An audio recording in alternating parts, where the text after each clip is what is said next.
Do your homework. Do the research. Be prepared.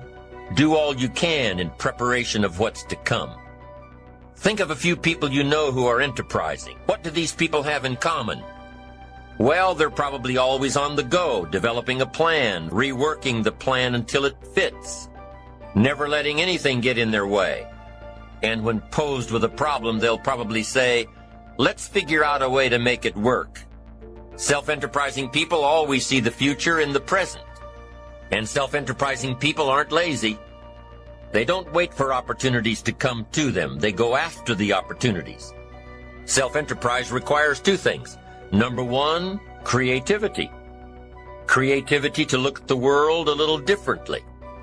Creativity to take a different approach. And what goes hand in hand with the creativity of self-enterprise is number two, the courage to be creative. The courage to go against the crowd. The courage to stand alone if you have to.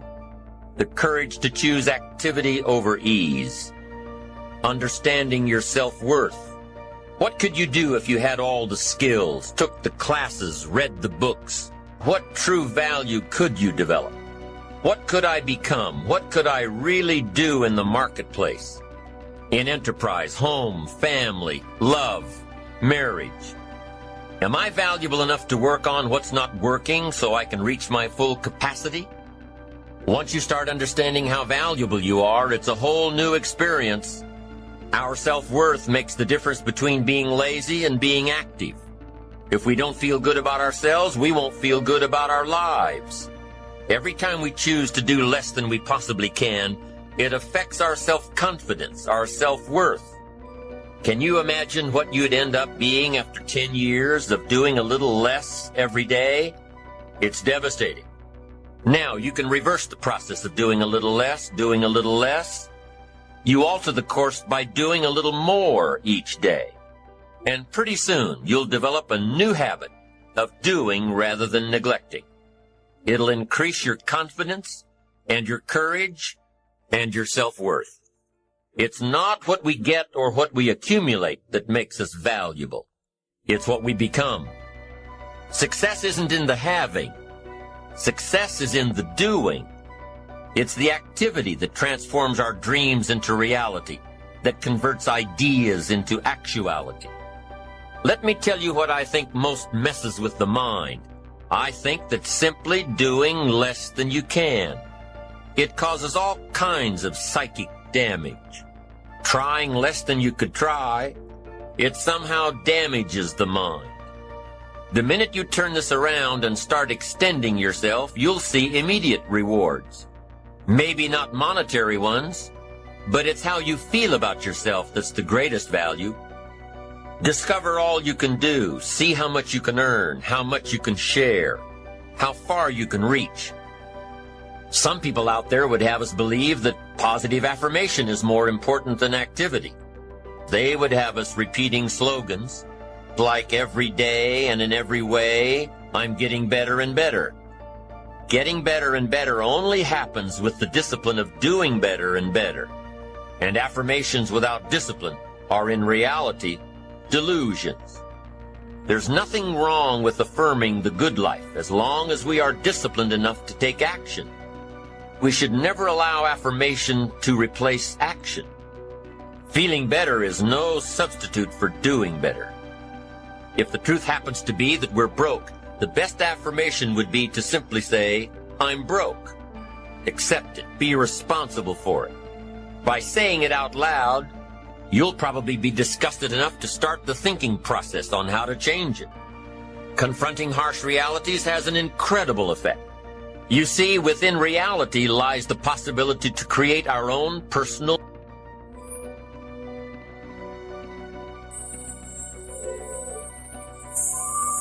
miracle. If we can bring ourselves to state the truth about a situation, then, as the saying goes, the truth will set us free. If your life and circumstances have resulted in a situation that is ugly, call it ugly. Be responsible to it. Once we understand and accept the truth, the promise of the future is freed from the shackles of deception. Here are some creative techniques that'll help keep you on the right track toward that promising future. Number 1, think on paper. You can't build a house with the plans in your head. Put it all on paper. Your roadmap, your blueprints, your business plan. When you put it on paper, you can analyze your path, solve your problems. You can figure out what you did right, and you can figure out what you did wrong. We've got so much going on in our heads that we can't figure things out until we take a piece of it out and put it on paper. If you want to solve a problem, the best questions to ask are, number 1, what could I do? And number 2, what could I read? So I'm asking you, don't sell yourself short here. You can find some answers. Go to the library, go to the bookstore. Now, if that doesn't work, then ask question number 3. And question number 3 is, who could I ask? You can't believe how willing somebody will be to help you if, first of all, they've gotten the idea that you were willing to help yourself. The second step to keeping yourself on the right track is to develop the ability to brainstorm. What is brainstorming? Just what it sounds like, letting your brain go.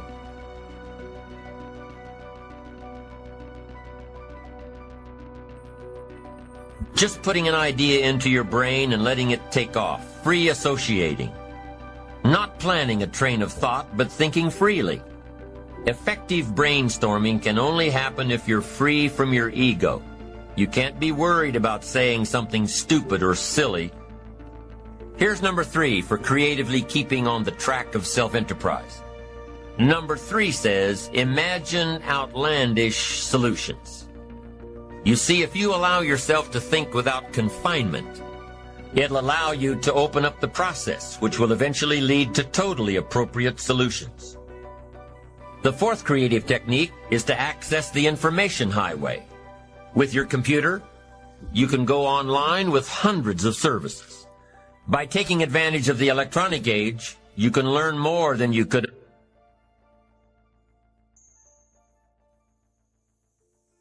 otherwise learn.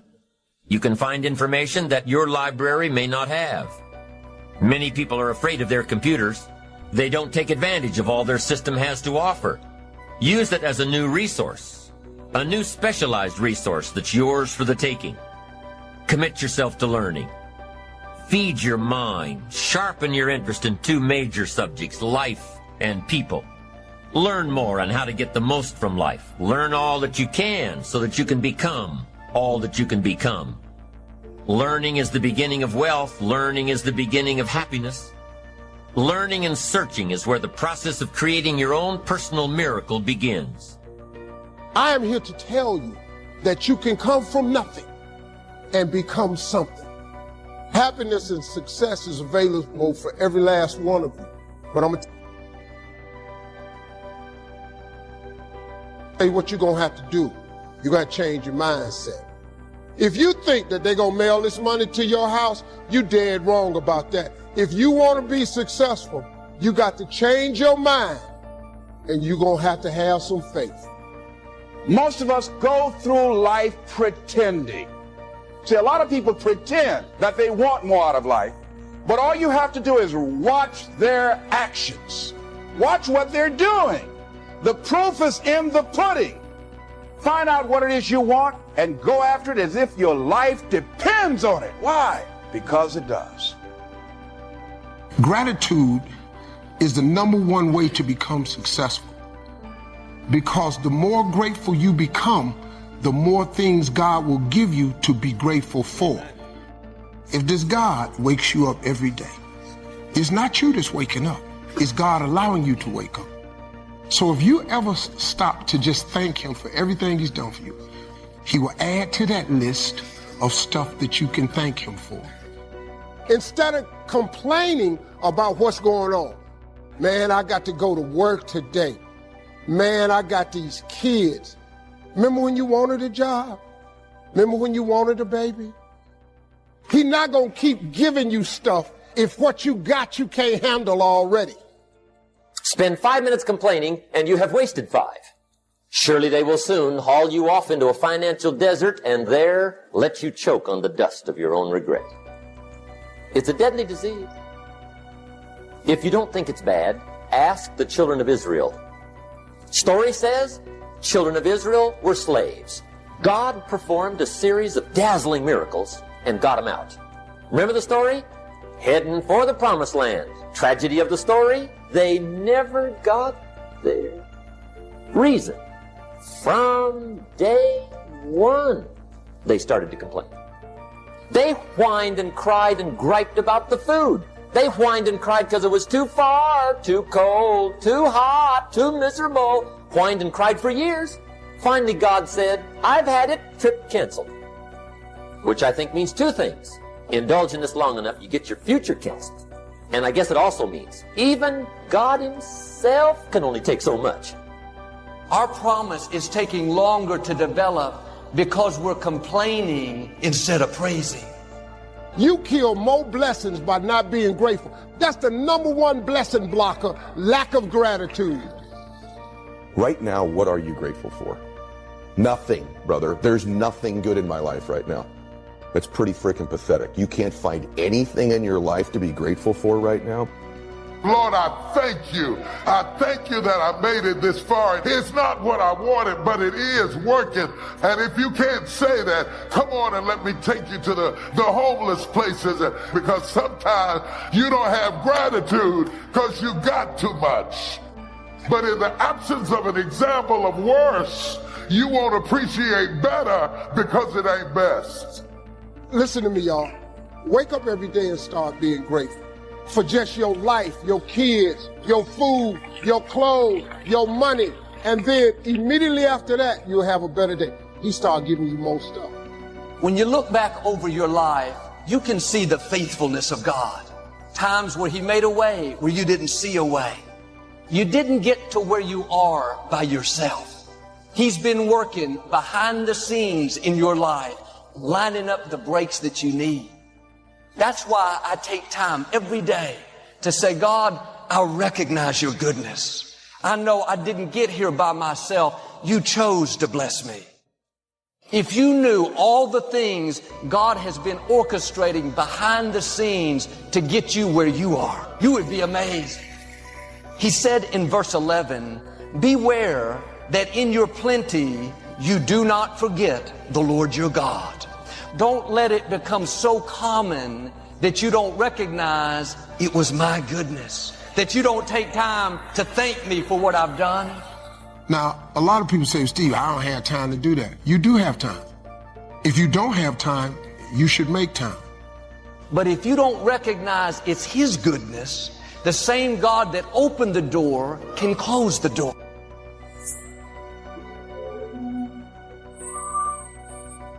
If somebody come to your house every day and ask you for a cup of sugar, and they take the sugar and they just walk off, how many days can this person get this cup of sugar and never say thank you? Not many. Have you forgotten what God has done? That's what causes blessings not to last. He's the reason your company chose you over somebody else. He's the reason your health turned around. Don't take it for granted. It wasn't a lucky break. That was the goodness of God. Take time to acknowledge his goodness. Not only are you thanking him, but you're reminding yourself, I didn't get here by myself. God opposes the proud, but gives favor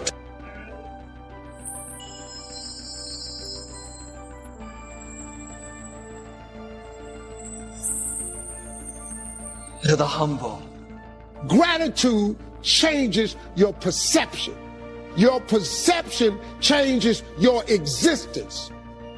If you're going to continue to go further, you have to remember it is the Lord your God that got you to where you are, and it is God that's going to keep you going. Gratitude is the number one principle of success. You can start that today. That will change your life. Try it. I dare you. The scripture says, don't despise the day of small beginnings. Don't get discouraged because where you are is much smaller than what's in your heart. It's easy to think, well, Joel, when I see some growth, then I'll give it my all. No, you have to give it your all right where you are. Stay faithful.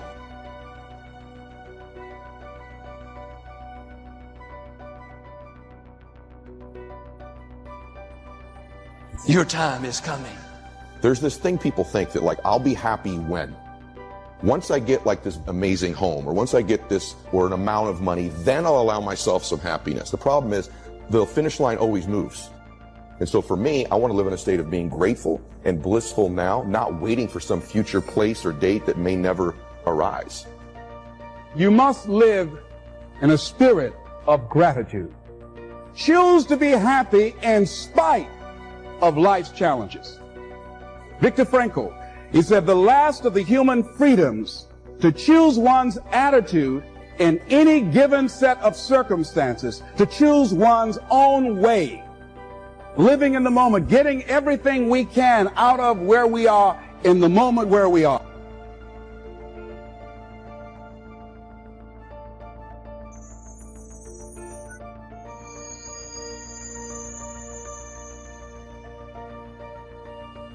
Right now. You can't wait till you receive the promise. You have to thank God that the answer is on the way. Say, thank you that I'm healthy. In your finances, maybe you're struggling. All through the day, thank you that whatever I touch prospers and succeeds. When you thank God in advance for the answer, that's what keeps you encouraged. Praise makes you strong. Praise keeps you moving forward. So if you don't learn this principle to thank God in advance, you won't have the strength you need to wait for the promise. You have to trust the process. While you're waiting, things are growing. If God showed us what He was up to, that wouldn't take any faith. We have to walk by faith and not by sight. God says, if you won't let what you see talk you out of what you know, then your due season is coming. God knows what He's doing. If it hasn't happened yet, it hasn't been the right time. Your right time is already scheduled. We're all going to wait, but learn to wait the right way. Wait with praise, thanking God in advance that it's on the way. Let's take a few minutes to talk about the importance of knowing yourself enough to be your best cheerleader. The times you thought you had it all laid out and it just didn't work. The times when you burned the midnight oil day after day and it didn't seem to help.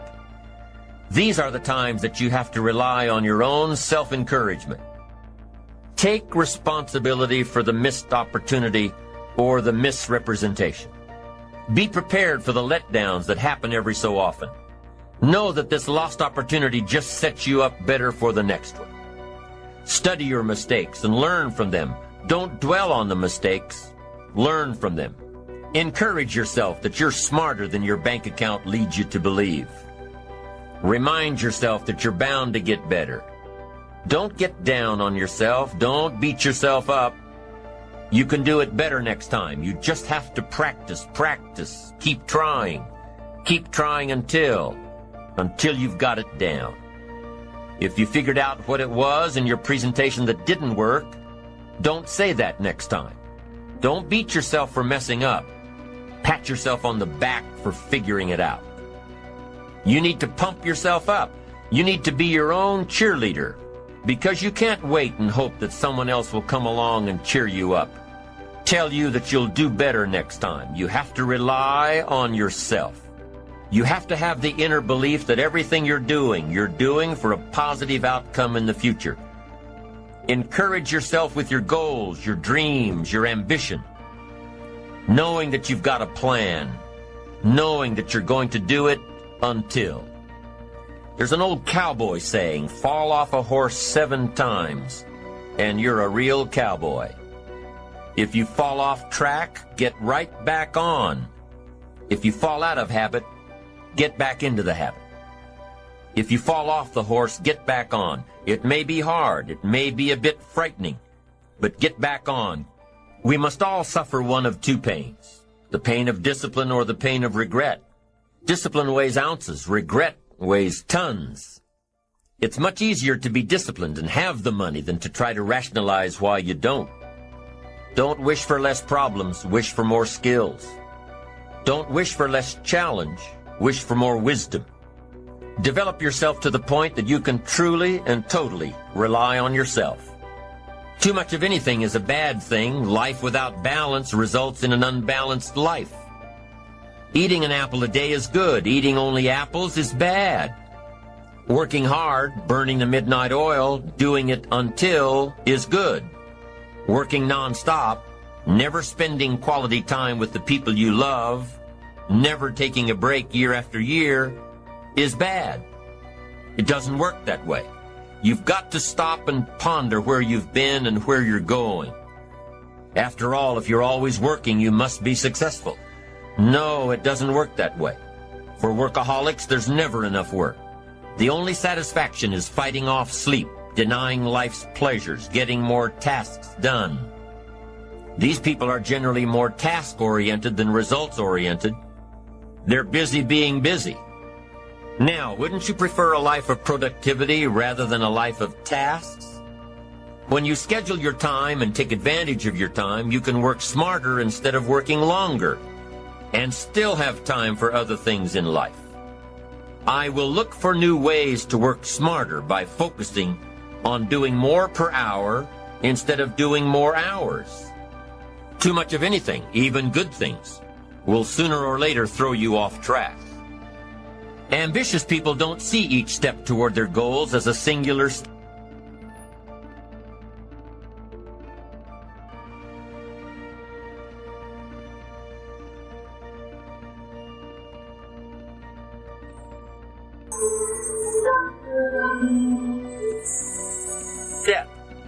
With everything they do and with every discipline they adhere to, they see it all as part of a chain. Every action and every discipline today is a link in the chain. Every action and every discipline tomorrow is a link. When you can see that every link in the chain will eventually lead you to the things you want most out of life, then you won't grow discouraged or fearful or impatient with today. Part of this visual chain thinking is built when you decide on your direction, when you can see where you're going to end up before you get there. Your plans and goals are your visual chain, knowing where you're going before you get there. Not one professional team in the world begins a game without a complete strategy.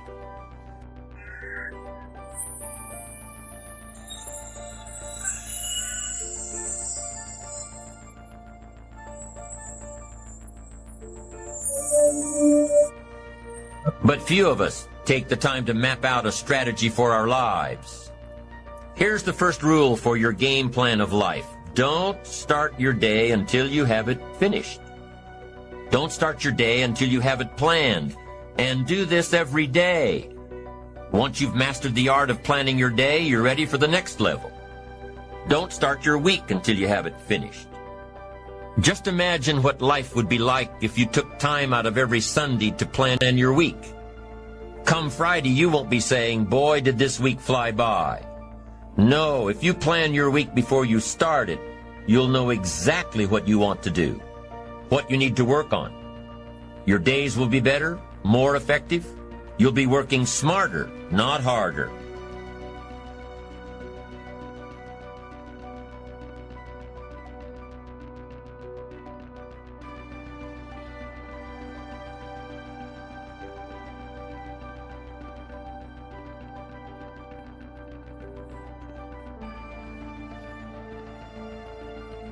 It takes great discipline on your part, but it will soon lead to a new habit, a habit of mastering your time. If you're doing all that you're scheduled to do, game plans are very rewarding.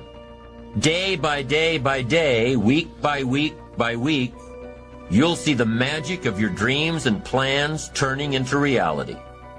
It's an incredible feeling of being in charge of your life. And what's really powerful about creating game plans is that you can see your future right before your eyes. So on those days when your energy isn't up to par, on those days, use your game plan to see how far you've come. On those days, it's your discipline and visual chain of the future that will pull you ahead. Develop a game plan for your life.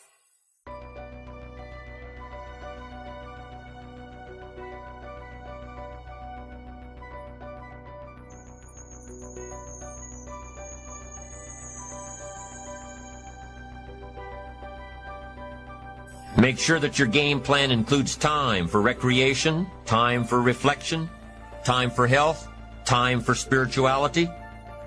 And you have to maintain the discipline of working your plan until you've got it down. Your consistent self-discipline is the magic catalyst. I want to talk to people who are hungry to make an impact with their lives, who are hungry to make this year the best you've ever had. I don't want to just casually get to the end of life and, oh, well, that was a nice ride. No, my goal is to finish strong. And so the question becomes, what are you going to do now? When you have these ideas of greatness, you got to go forward, because it's not going to be a right time. If you ever planning on soaring, you're going to have to jump. But if you don't do it now, when you going to do it? Live with a sense of urgency. Live your life in such a way that life don't owe you any change. Expand yourself. Take yourself out your comfort zone. If you stay in your comfort zone, that's where you will fail. Success is not a comfortable procedure. So you got to get comfortable being uncomfortable if you ever want to be successful. Now, like I was telling you before, if you want to be ordinary, you ain't even got to listen to me. Just go on about your business. But if you are sitting in this room and you have extraordinary aspirations, then you're going to have to do extra. It's no other way. I'm sorry. You have to decide if you are willing to do the things to put you in that category. Rich people don't sleep 8 hours a day. The Bible says, he who loves to sleep and the folding of hands, poverty will set upon you like a thief in the night. I'm going to ask you one question, I'm going to go. How many of you in here know somebody who loves to sleep? Let me ask you something. Ain't they Poe? I want you to max out your life. I want you to max out your business. You got to get a little bit more intense. You got to stop being so dadgum casual. If you're going to play the game, let's play to win it. Every single day has to be a pursuit to get better, because you are ultimately chasing the destiny version of you. Do you hear me on that? Say yes. You're obsessed with what other people think about you. The thing that's going to kill your dream is your addiction to other people's approval. Do you have the courage to act outwardly on what you see inwardly? Do you have the courage? It takes courage to be successful.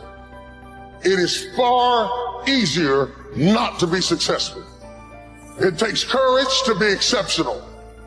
It takes courage to be rich. It takes courage to be knowledgeable.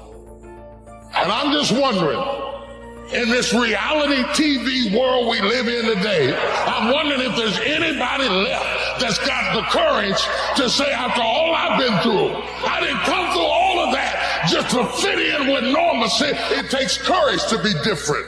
It takes courage to get you outside of the box. It takes courage to win. Do you have the courage to stand there though the storms keep raging? Do you have the courage? It takes courage to act. It takes courage to start over again.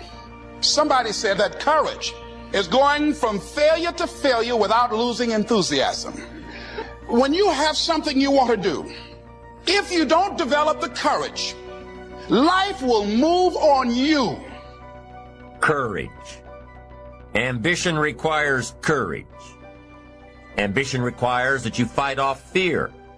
Fear is one of those things, one of those emotions that can stop people dead in their tracks, foregoing success and achievement. Fear can rear its ugly head in many ways. Remember the old saying? You have nothing to fear but fear itself. You can be afraid of looking ridiculous. You can be afraid of change. You can be afraid of the competition. You can be afraid of loss and destruction. We're not always born with courage. We're not always born with all the fears either. Maybe some of your fears are brought on by your own experiences, by what someone has told you. Now, some fears are valid, like walking alone in a bad part of town at 2 in the morning. If there isn't fear, there's probably a bit of ignorance. Once you learn to avoid that situation, you won't need to live in fear of it. Fears, even the most basic ones, can totally destroy our ambitions. Fear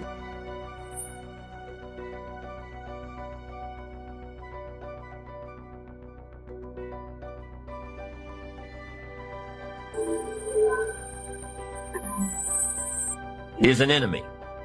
And let me tell you about some of the other enemies we face. One of the enemies that you've got to destroy before it destroys you is indifference. Drifting away from your ambitions. You can't drift your way to the top of the mountain. Next one, an enemy inside all of us, indecision. The thief of opportunity. It'll steal your chances for a better future. Take sword to this enemy. Next enemy on the inside is doubt. You can't believe everything, but you can't let doubt take over. Doubt the past and doubt the future and doubt the possibilities and doubt the opportunities.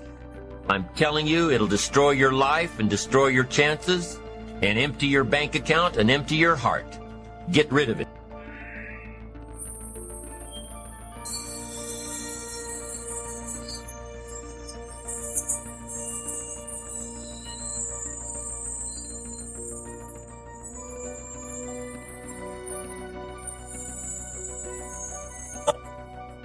Next is worry. We've all got to be alarmed, but we don't want to be conquered. 3 o'clock in the morning, your daughter's not home yet. You've got to worry. But you can't let worry loose like a mad dog that drives you into a small corner. Drive them into a small corner. Whatever's pushing on you, you've got to push back. Guess where illness is in your life? Illness is constantly testing the outer edges of your health plan. And if illness can find a weak spot, it'll muscle in and take the territory. Unless you've got enough discipline and power to say, I'm going to fight illness like an enemy. The next enemy inside is overcaution, the timid approach to life. And if you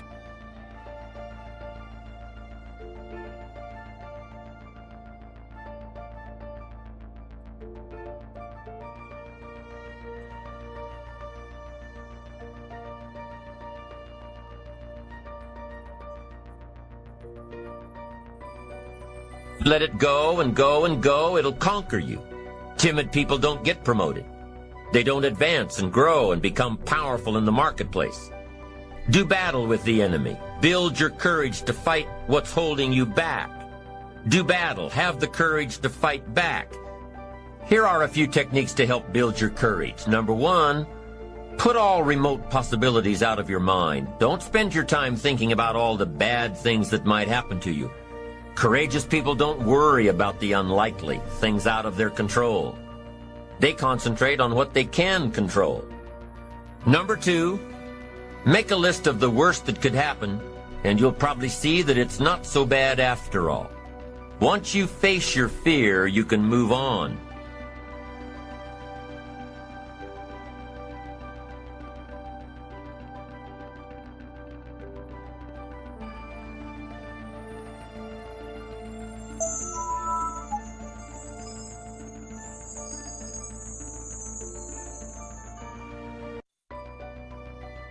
And if you've looked at the possibilities beforehand, you'll probably never be faced with the situation at all. And by contemplating what might happen, you'll chart your course to make sure that it doesn't. And the third technique to build your courage is to imagine the alternative. See in your mind the end result of giving into your fear. Then really feel the gain of following your ambition courageously. Weigh the two. See the difference. Once again, it's your choice. Be fueled by your fears or face your fears. Decide to live your fantasy. The choice is in your hands, satisfaction or despair. Decide not to make your life predictable. You don't get much juice and happiness out of life like that. Want to create a greater sense of fulfillment? Challenge your fears. Don't allow them to rule you.